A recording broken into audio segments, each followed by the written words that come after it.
Welcome back to my channel, guys. I have some updates that I want to share with you regarding specifically upcoming content that I hope you will like and appreciate on my channel. So some of you guys know I went into this interview mode. I put out 4 interviews with adult stars back to back. If you haven't seen them, you should check them out. Personally, I think those are some of my best videos in that it's something different, it's something new, and each conversation to me was really interesting. And my goal, my hope was that if I found them interesting, you guys would find them interesting. Generally, they were well received. Many of you commented on them and said that it was like an interesting new direction. I might do some more in the future, but a few things, those videos they performed well. They performed better than my average video that I put out, but they didn't like blow it out of the water. And so I figured, like, do I really want to go in this direction where I know I'm going to have to chase some people around to do an interview, which has already happened. I started doing more outreach, moving away from adult stars and reaching out to other gay men who fascinate me. So I went into the influencer and content creator mode of some YouTubers, some TikTokers, and we'll see, some of them might work out, but so far there's been a little bit of flaking, a little bit of like chasing around, and I hate to do that stuff. Like, my last job was a sales role. As some of you guys know, I hate chasing people around. I can do it for a job, right? Sometimes you have to get a job done. But I don't ever want to look at my channel, my YouTube channel, as a job. Do you know what I mean? It's my passion project.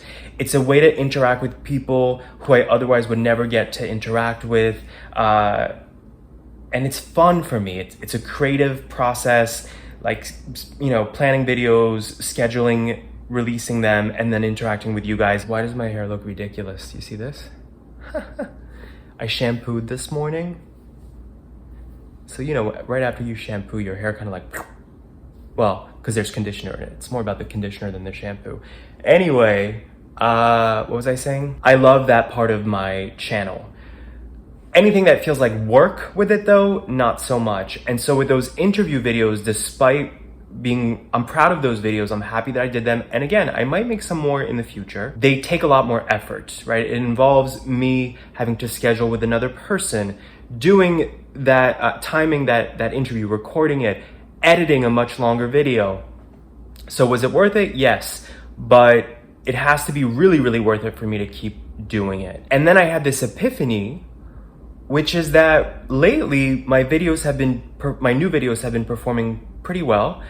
And I realized, like, some of them, specifically the dating stories, some of them are performing just as fine as those interview videos. And I'm like, how cool is that I can literally sit in my apartment and rant about whatever.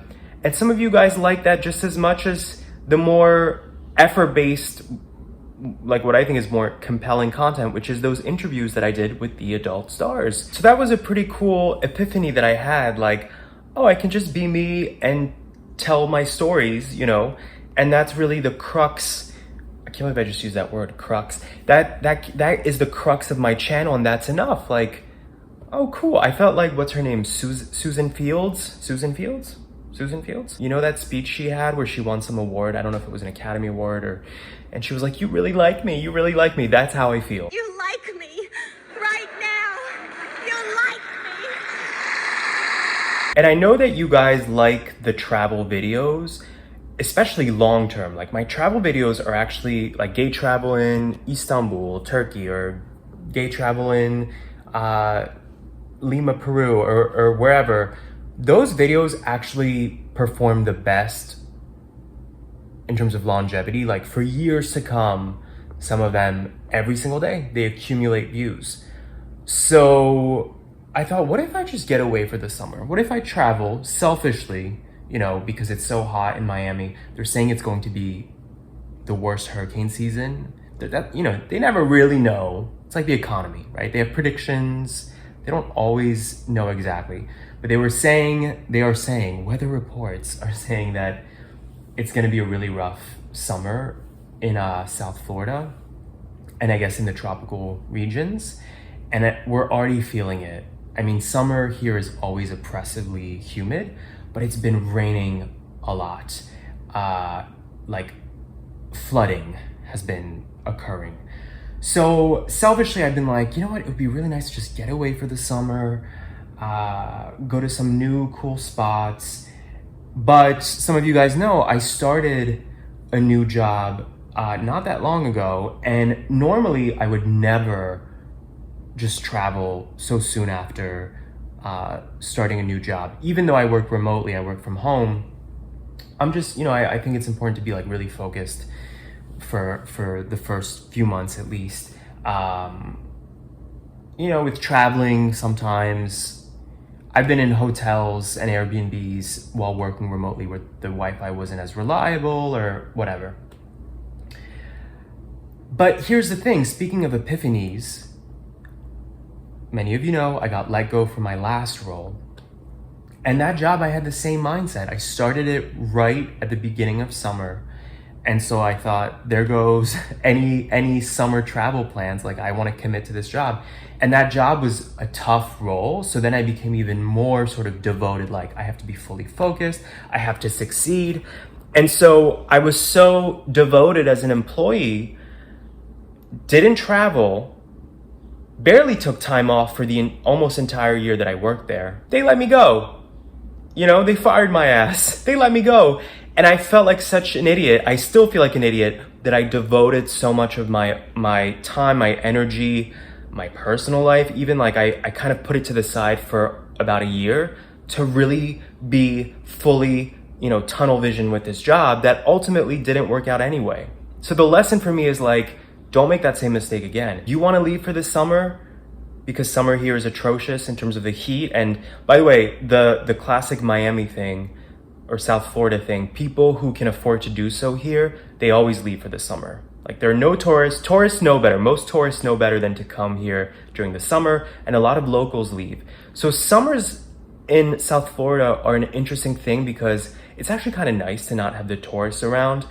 For locals, there's a lot more deals. For example, July and August, they do spa months here in Miami. So there's significant discounts on spas. I'm talking like 50% off because it's the off season and these businesses need to survive. And then they do restaurant month. I want to say August and September, where again, you have amazing deals at restaurants.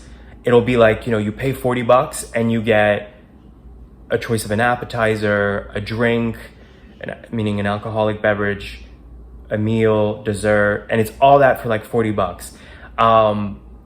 Point is, summers here can still be like an interesting experience as a local, but I have been, sometimes you have that urge, like it's time, that itch, like I want to travel, I want to leave the States. So going off of my experience with my last job, I was like, don't make the same silly mistake. You want to go, you work from home, go for it.